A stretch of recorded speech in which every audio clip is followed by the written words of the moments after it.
Tony, you coming? Yeah, just a moment.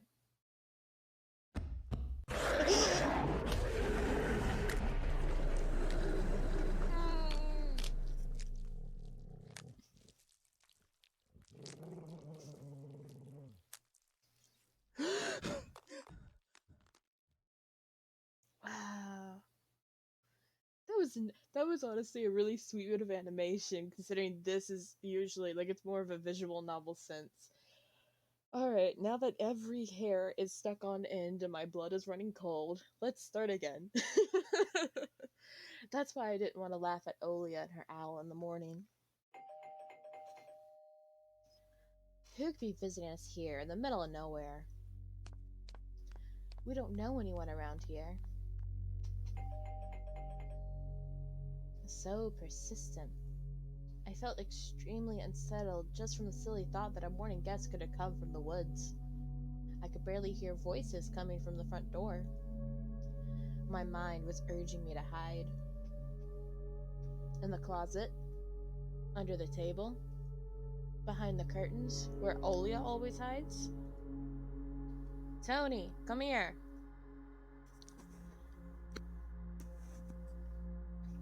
It felt like kettlebells were tied to my feet, but still dragged them towards the hallway. Uh-oh. We just started the game. We couldn't have gotten in that much trouble. The only thing we've done is sleep. But there's a couple of policemen towering over me in the doorway. They smelled like frost and worry. My mom always winced and grumbled the moment she saw patrol cars. Worse than bandits. At that moment, though, she looked somewhat confused. Hello. The police officer, who wore a grim expression, nodded. A boy gone missing yesterday. His name's Vova. Look at this, please. Have you seen him? The policeman held a photograph to me.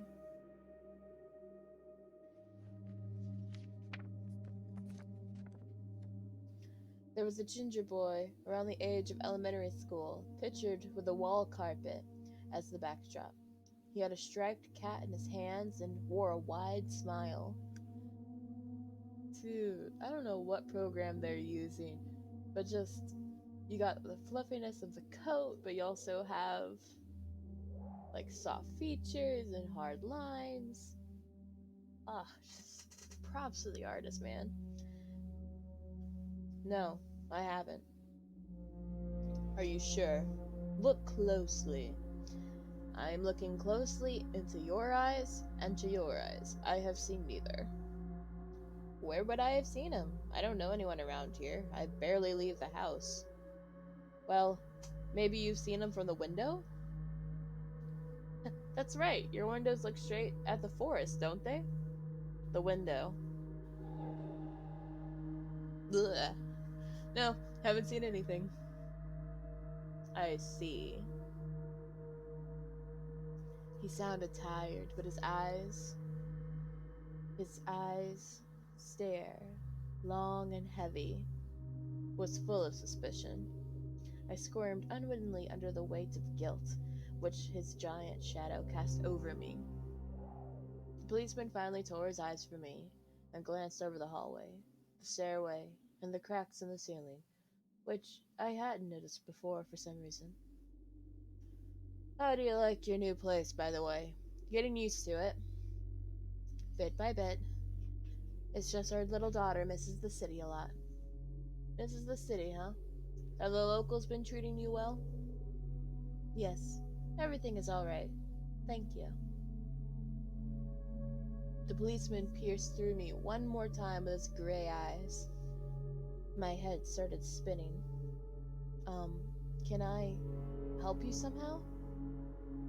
I asked that in a shaky voice to look like a polite boy and to end this unpleasant conversation sooner.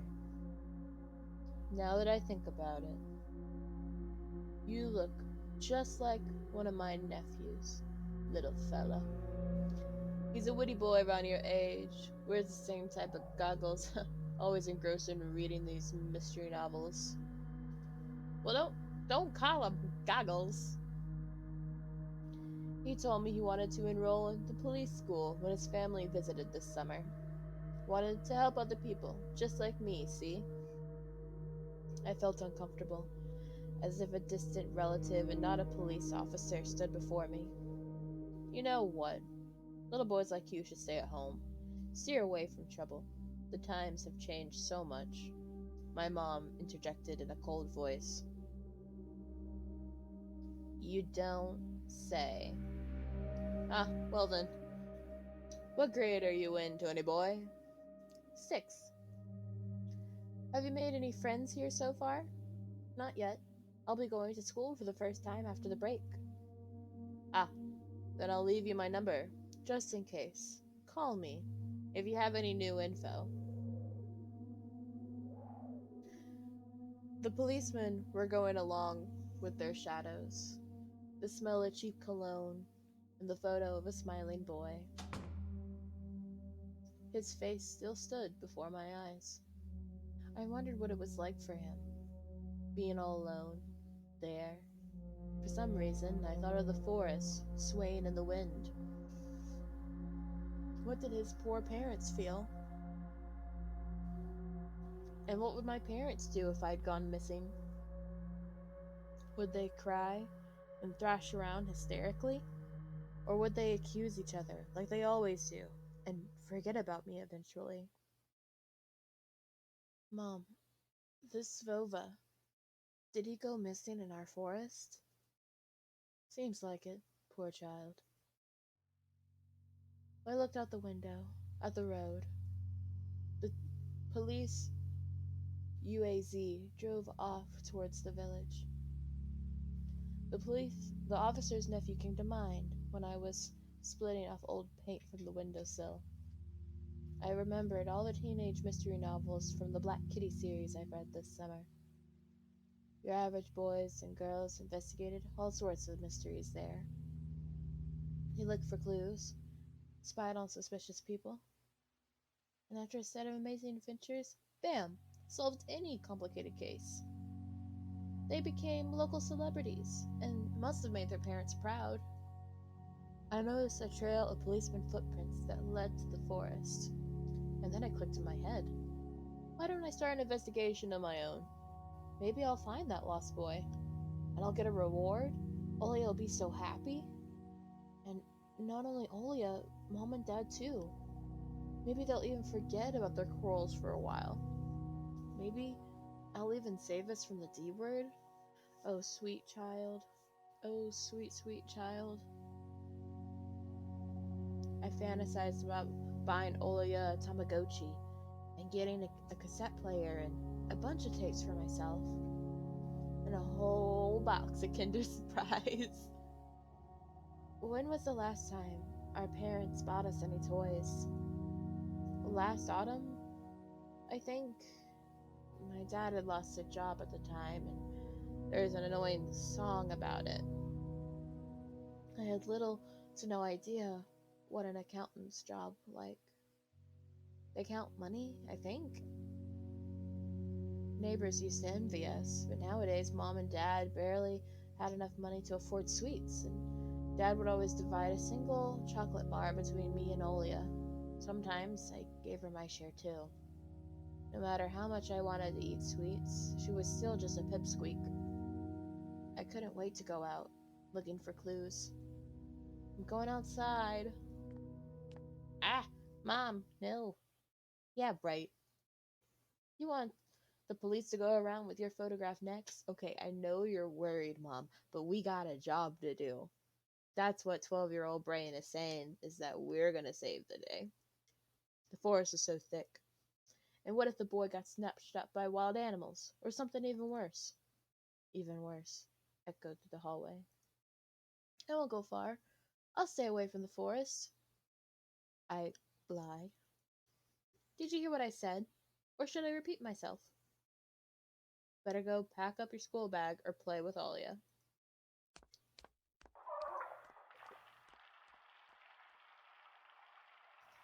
The sound of splashing water came from the kitchen. It meant that the argument was over. and Mom had the last word.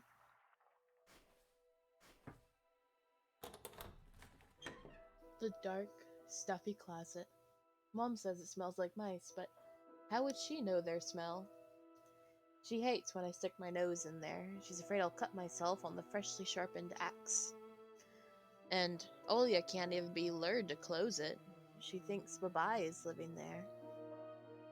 I tried to help her fight her fears once. I opened the door and turned on a dim lamp so she would see there was nothing but cobwebs, Dad's tools, and scratched walls. She still didn't believe me.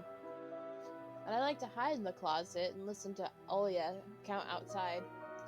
1, 2, 3. Better hide from me. And then drag her feet on the creaking floorboards, hoping that she wouldn't need to look for me in the cramped monster's den. Alright, that's that. I could go in here and try to play with Alia. Or I can go to the front yard. I just don't know if I click these, if it's a you have chosen your path and you cannot go back. Like, I can't just duck my head in the kitchen. I think I gotta go. Oh! I'll whip you if you make a single step out the door. To the kitchen it is.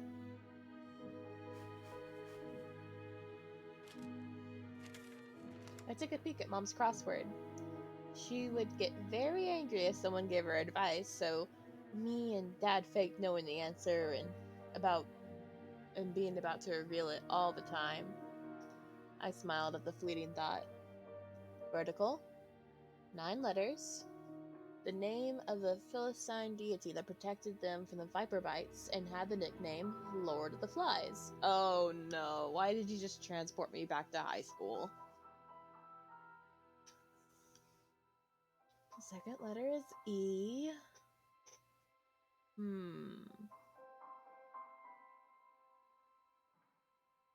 It's difficult to lie to Mom, but there's no other way for me to run away from home. Mom, something's wrong with the TV. The picture is dim and there's stripes all over the screen. Mom's face became visibly distorted. You're killing me here. So you've had enough of shooting those stupid ducks now? I told you the kinescope would go dim because of your console. Where will we find a TV technician in this hole, huh? Maybe it's just the settings? Please, go see for yourself. Strange, it worked fine in the morning. Maybe the snowfall caused it? Mom rubbed her hands, clean on her apron, and went to Olia's room.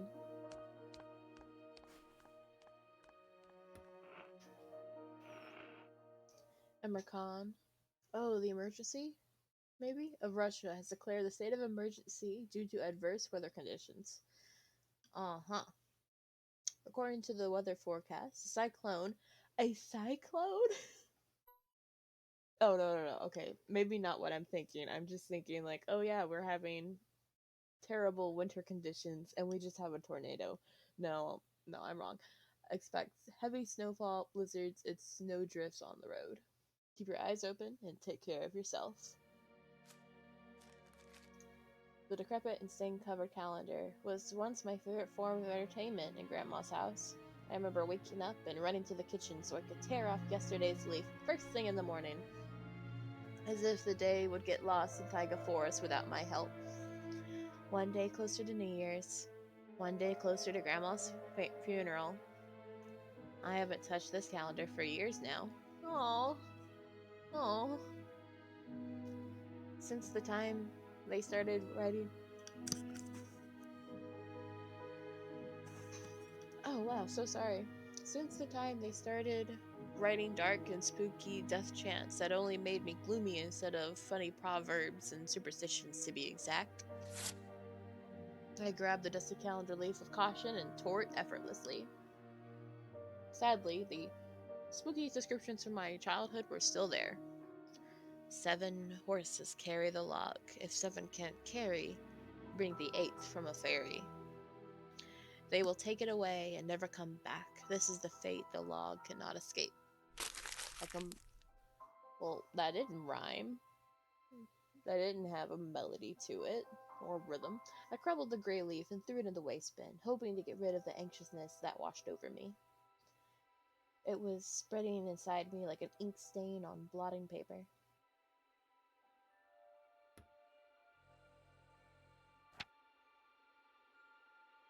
Huh. Senior Lieutenant. Oh, this is the phone number. Nope. Yes. Telephone number 20337. This is the shortest phone number I've ever seen, and quite frankly, I'm living for it.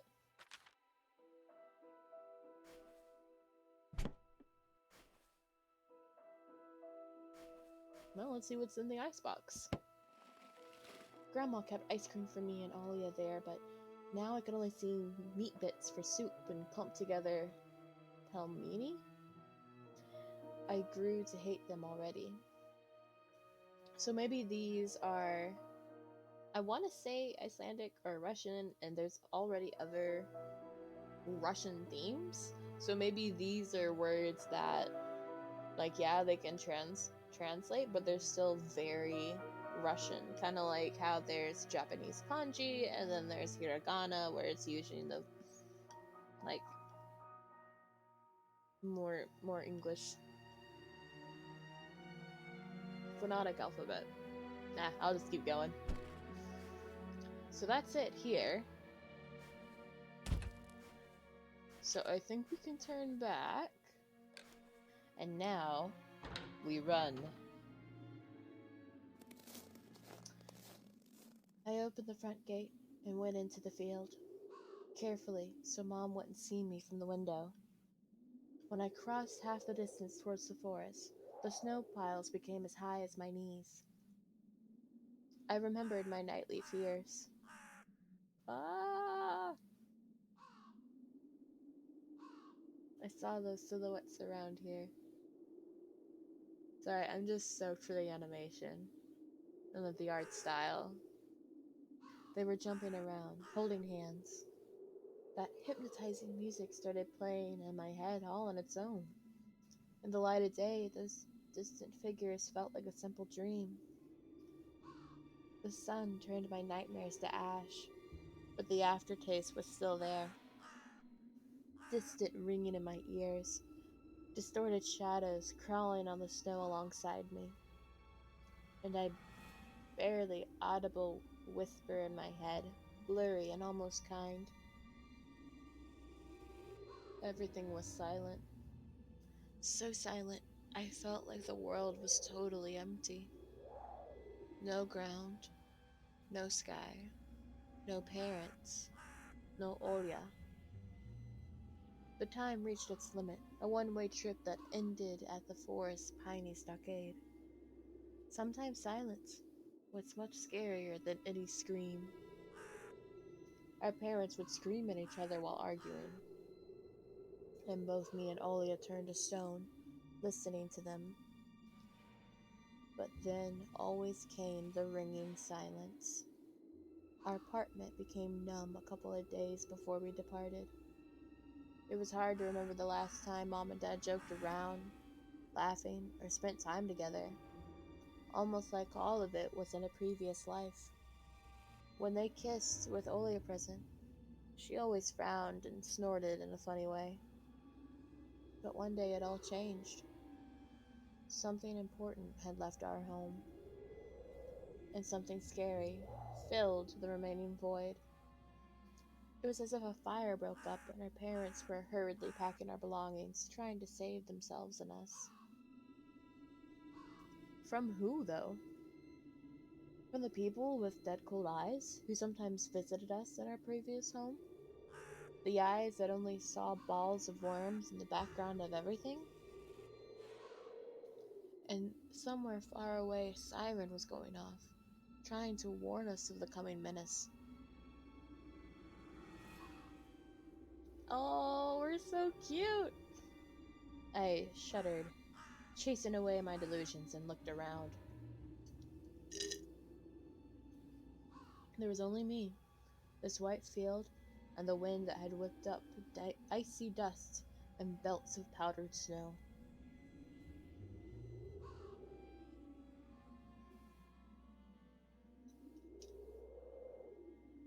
Man, for 12 years old, he speaks and thinks so eloquently. I squinted from the sun and turned my eyes to the sunless forest. It looked especially dark in contrast, with the blinding whiteness. Knobby tree roots slithered under the snow like fat snakes.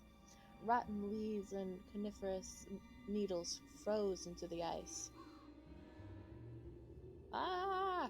A little mitten! Dry, prickly branches intertwined, bringing up uncomfortable thoughts about fences. Were they protecting the forest? Or were they keeping something from breaking out? Some object was hanging from one of the pointy branches. I tried to get closer, drowning in snow, and when I almost got to the edge of the forest, I saw a knitted mitten. It looked like a wounded bird among the hungering semi-dark. Should I take it to the police? The senior officer looked gloomy, but he still reminded me of the Captain Casanova from my favorite TV show called The Streets of Broken Lights. He was also always anxious, with a tired look in his eyes, but still brave and strong.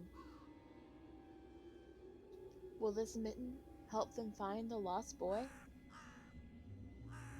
Bova. I heard a distant shout, like it came from the river. Hi. I see we're not alone. Or I hear it. As if the trees were calling out to someone. Vova! Resounded closer to me. Someone was standing there, behind the trees,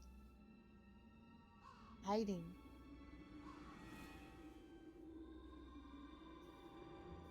The timing is so good. But no, it's gotta be like his parents or his siblings or friends that are doing their own investigation looking for him in the forest. So it's gotta be, right? I knew someone was looking for the lost boy, but still, something was unsettling about that figure. That figure? What figure? Its stillness. Are you talking about the mitten? And how it bent unnaturally towards the ground. Its blackness. Did I miss something, sweetheart? What figure? There was no one there. Just branches and roots. It's all just my imagination. A nearby bird flapped its wings loudly. Oh. A shadow split from the tree and disappeared from my sight.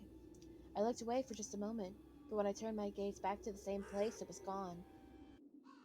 So it was my imagination, after all. We look so scared.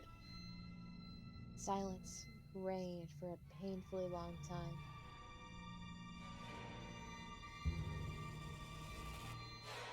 I don't like this view. Why are you giving me this view? Why? My muscles were tightly sprung. My heart was beating somewhere in my throat. Any noise, any movement, any small whisper from the thicket, and I'd sprint. But nothing of the sort happened. I looked at the mitten once more.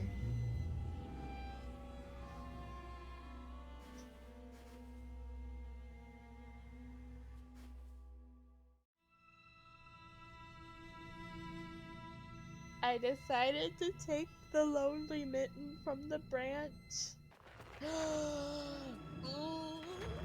What? Bova! It's just,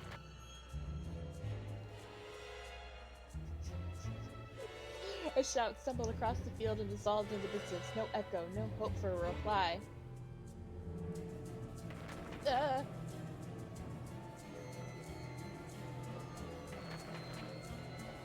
I stepped towards the bristly trees and tried to claim my find. It didn't budge.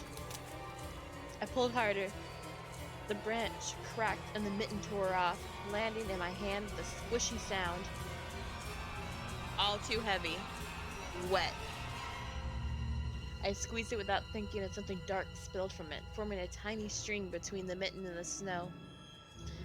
Steam rose from the snow pile.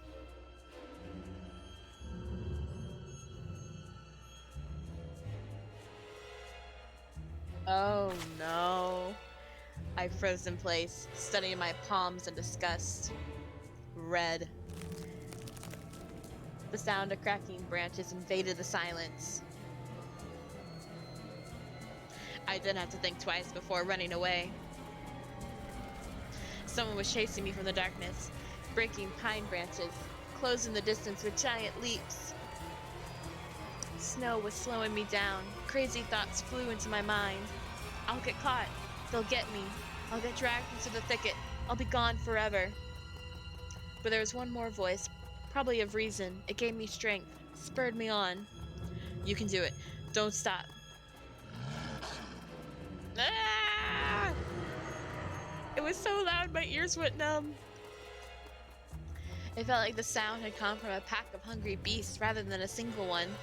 Their nostrils sucked in the freezing air. They sensed my fear. 2 giant wing flaps above my head. An enormous shadow fell over the clearing. A hoot, a wheeze. The roars were coming from all directions now. From the dried up raspberry bush, from twisted pines, from under the windfall. Hurry on. Don't look back. I felt like I was inside a nightmare. The snowy clearing became viscous like quicksand. I was stuck in place.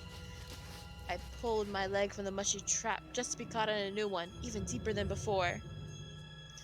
I continued to drown, sinking deeper and deeper with every desperate push. Was snow ever this sticky? I screamed in terror after realizing this wasn't snow. Someone or something in the snow pile was clutching my pants. I gathered all my strength and rushed forward. The pressure on my leg was gone, my boots slipped out of the hole, and my soles were on this hard surface again. I reached a clear path with one jump, and from there, ran to my house. The gloomy facade didn't look so threatening now. The house, my single line of defense from the shadows that flapped their wings and the creatures that were hidden under the snow. I tripped over the doorstep and smashed into the door. In all my hurry, I managed to notice the claw marks. As if a dog was striking the wood with its paws, demanding to be let in so it could escape the cold. I hadn't noticed these marks when I was leaving. The heartbeat in my ears was much louder than my surroundings. I couldn't hear whether someone was following me or not. What if they were already in our front yard, and Mom had locked the door? Drowning in fear, I pulled at the knob and it obediently gave way. I rolled into the hallway and shut the door behind me. Porch planks creaked as my pursuers ascended the stairs.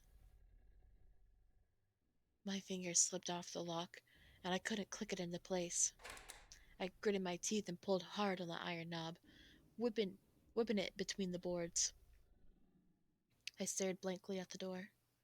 Someone was standing on the other side of the pitiful, flimsy barrier that was probably less useful than blankets. Wheezing breath reached in the house and crashed at me in waves. It smelled of pine and sweat.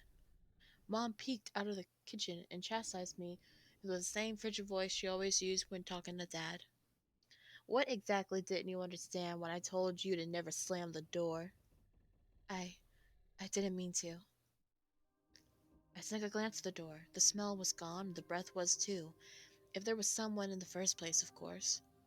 Here, mere 5 meters away from Mom. My fear was slowly weakening, melting like snow in spring, and with it the last bit of strength I had left my body too. My legs gave way. I propped myself up against the wall so I wouldn't fall over. Mom's expression had changed immediately. Come on, Mom. We're your only son. The cold mask of strictness and attachment was gone. Mom looked the same as before all those quarrels. She finally saw my condition, my wet pants plastered with snow. Where have you been? What did I tell you, huh? I told you to stay home. Am I nothing to you too? I got afraid she would cry. I reached out to her like when I was very little and wanted to cuddle me. But Mom regained her composure fast and put on her usual face. Her eyes shined like steel, and her voice rang out. Your dad can't find his cigarettes. Be honest, did you snatch them? Were you smoking in secret? There was someone chasing me. I thought... I stuttered as soon as I started explaining myself. Tears welled up in my eyes. Mom leaned towards me and sniffed my clothes like a beast, searching for the smell of tobacco. Then she squinted her eyes in suspicion and looked into the front yard. Her expression changed in an instant, and she covered her mouth with her hand. Look, over there, at the fence. My heart started thumping, as if I became prey once again and my pursuers were following me in the field. I could swear that I heard something scratching at the door, just like my nightmare. Mom beckoned me with her finger, and I gathered all of my remaining bravery to look into the kitchen window, facing my fear. I could barely discern some of the hairy silhouettes swimming in snow through the icy winter patterns on the glass. Dogs! Just a small pack of strays, with no name and owner, barely reminding of the hungry beasts that live on the edge of the forest. Oh boy, were you scared of them? I think they'd rather be scared of you, Anton. Oh, Mom, do not laugh at us. I mean, I'm glad that you're smiling, but we just went through our own personal hell. They were chasing me, like a bunny. And what if they were rabid? The smile had slowly disappeared from Mom's face. Oh, Mom, we didn't mean to. Now she looked at the dogs, as if it were her first time seeing them. What if they attack Olya? Mom? I wish your dad could just shoot them all. Mom? Mom, look, they're alive. What? Huh? Are they your friend or foe after all? Make up your mind. You're not a little kid anymore. Mom sighed in annoyance, and I felt so bitter that I bit my lower lip and fixed my gaze on the cobweb-ridden corner. Well, some detective I am. In reality, I wasn't risking my life among monsters, but rather my pants among a pack of stupid strays. And what for? What use do I have for this? Mitten. Of course. A dark and sticky mitten that belonged to the lost boy made a squishy sound in my hand. Seems like I was clutching it the whole time. This was my trump card as a detective. I hurried to present this clue to my mom. Oh, don't have that dripping in the hallway. Mom, look, this is Vova's mitten. The boy, that boy the police were asking about in the morning. It's drenched in blood. I found it hanging on the tree. I could show where. Let's call the police right away, like the officer had told us to. Mom, look. Ew. A shadow of doubt slowly crept onto Mom's contorted face, as if she were trying to remember something distant, like someone tries to remember their dream, but the images slip away. Stop it this moment. Olya will go insane if she hears you. She already has triple sleeping and whines all the time, and you joke around like this. At that moment, I realized the mitten was actually wet from snow. There was no blood whatsoever. I wanted to sink through the floor from